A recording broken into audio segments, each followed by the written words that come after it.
Alright, so this is 25-foot aquasport. Got through about an eighth of an inch all the way around here. My intention is to hit this with a chisel, kind of bust that out.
Alright, this thing's still going?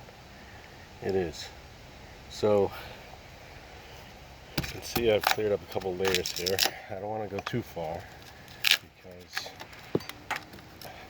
there it is right there. See the roving? That's my inside. So that's about as far. I want to go out here, and what I'll do is I'll hit this all with a grinder.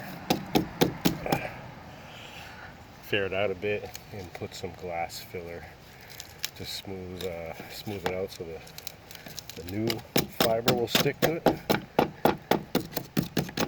And once all the new fiber's on here, I'll go inside. See that? It's all squishy.